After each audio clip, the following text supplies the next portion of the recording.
nuwun sedulur sugeng pepanggihan malih kalian kula Tubagus Purnama. Salam sejahtera buat kita semua dan semoga semua makhluk berbahagia. Rahayu, rahayu, rahayu ingkang sami pinanggih. Sedulur semua dimanapun panjenengan berada, kali ini saya ingin mengajak panjenengan ke gugusan Batu Karang yang tepatnya di perbatasan antara Kabupaten Bantul dan Kabupaten Gunung Kidul. Jadi sebagian ikut Gunung Kidul, sebagian ikut Bantul. Tempatnya di mana itu? Monggo kita simak videonya.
Ya sedulur, selamat pagi, siang, sore maupun malam, kapanpun panjenengan nonton video ini.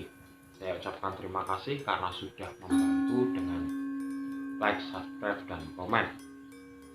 Bantuan dan dukungan panjenengan sangat berarti bagi perkembangan channel ini.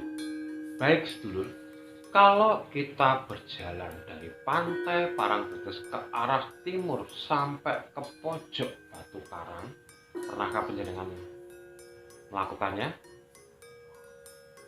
Di pojok timur Parangtritis yang berjarak 300 meter dari pantai Parangtritis, maka panjenengan akan menemui batu karang yang besar, dan pada musim-musim tertentu akan ada air terjun dari atas.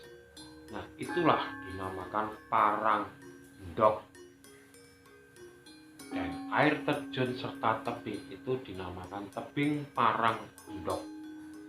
Kalau panjenengan melihat sunset dari sana, keindahan alamnya sungguh luar biasa. Lalu mengapa tempat itu disebut Parang Endog? Konon ceritanya tempat itu banyak sekali ditemukan batu-batu karang yang berwujud telur. Endog itu adalah telur dan parang itu adalah karang.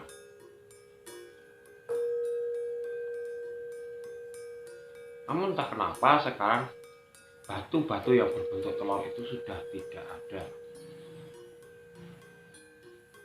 Kalau dari segi penamaan Parang Endog, saya mencoba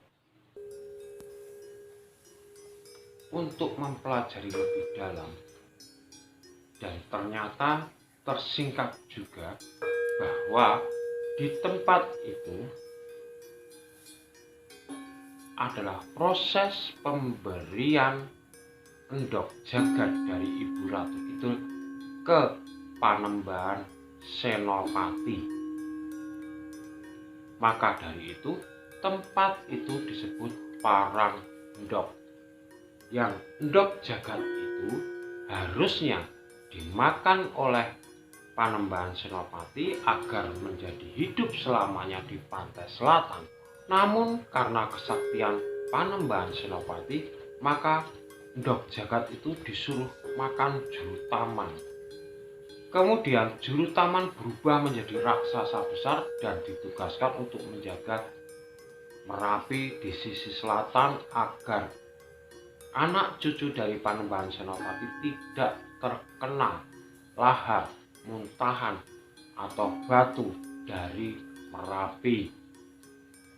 Tepatnya letaknya di Gegerboyo, dan Ki Juru Taman sudah pensiun sekitar 2010 ditandai dengan Gegerboyo runtuh. Karena di situ ada perjanjian ketika anak cucu sampean dalam sudah tidak mengindahkan pesan-pesan dari leluhur, maka saya akan meninggalkan kewajiban saya dan kembali kepada Sang Hyang Khalik. Nah, disitulah ceritanya. Maka tempat pojokan Parangtritis itu disebut Parang Endok. Itu berbatasan. Jadi ada sebagian yang masuk wilayah Bantul dan atasnya masuk wilayah Gunung Kidul. Teman-teman para juru kebatinan, teman-teman para spiritualis sering kali mengadakan semedi di sana. Setiap malam-malam tertentu, kadang siang hari, kadang sampai 2 hari 3 hari, itu di sana untuk bersamadi di batu karang yang besar. Jadi seandainya ombak pasang pun tidak akan mengenai, kecuali kalau ada tsunami. Namun sayangnya sedulur, lagi-lagi tempat-tempat seperti ini selalu dijadikan tempat pencari pesugihan. Kalau di sana tempat pesugihannya apa? Kalau seorang laki-laki yang datang untuk mencari pesugihan, maka yang menjawab adalah Nyi Blorong. Kalau perempuan yang mencari pesugihan datang ke sana, maka yang menjawab adalah Ratu Jin Gendroyono.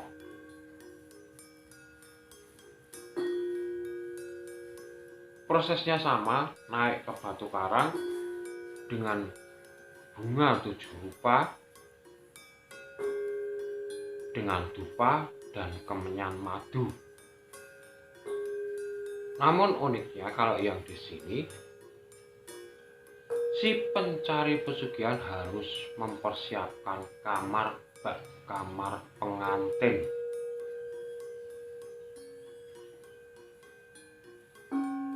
Jadi sesuai dengan permintaan Nyi Blorong ataupun Jin Gendroyono melalui guru spiritualnya. Misalnya kamarnya harus dibuat berwarna hitam gelap, monggo. Putih terang, monggo. Warna hijau, monggo. Itu harus disesuaikan. Nah, di sini guru spiritual itu berposisi sebagai kaum yang menikahkan dan saksi. Nah, sebelum melakukan pesugihan ini, rata-rata harus puasa mutih 7 hari, yang namanya sesuci diri, agar nanti siap untuk menjadi pengantin.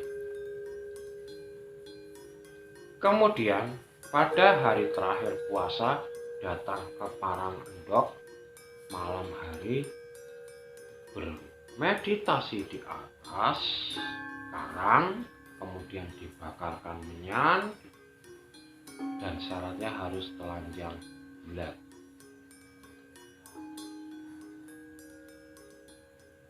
Kalau laki-laki diterima perjanjiannya oleh Nyi Blorong, maka ketika bermeditasi akan terasa seperti dililit ular.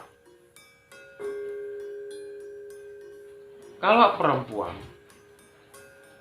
diterima perjanjiannya, maka akan terasa dipangku oleh monyet yang besar.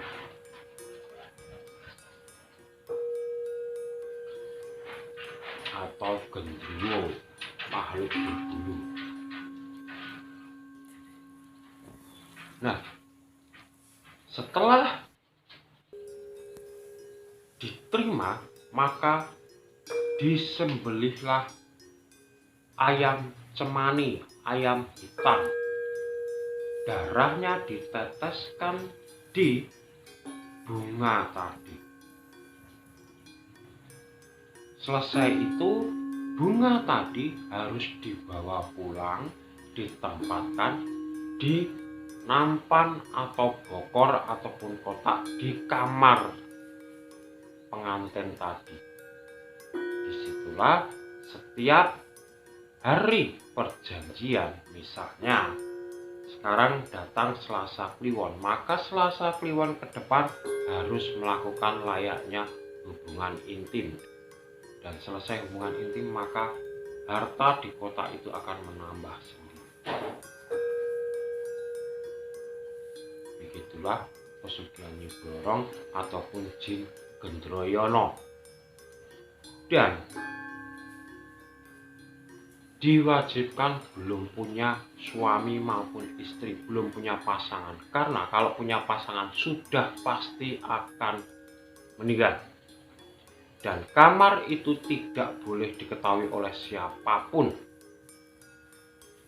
Misalnya ketahuan pembantu atau ketahuan orang lain, maka orang yang mengetahuinya akan meninggal. Itulah beratnya pesugihan. Dan saya tetap selalu menyarankan jangan sampai panjenengan pendek akal, tetap berjuang walaupun eranya sulit, jangan lari ke arah pesugihan, karena apapun yang didapat dengan perjanjian roh gaib, maka nyawa taruhannya. Seperti tadi pernikahan nyawa, dan nantinya nyawa itu yang akan dibawa oleh Nyi Blorong atau Jin Gendroyono sebagai penunggu di sana. Jadi demikian sedulur sekilas perjalanan kita sekarang ke Pantai Paranggendok. Semoga bermanfaat, dan kalau ada salah kata saya mohon maaf yang sebesar-besarnya.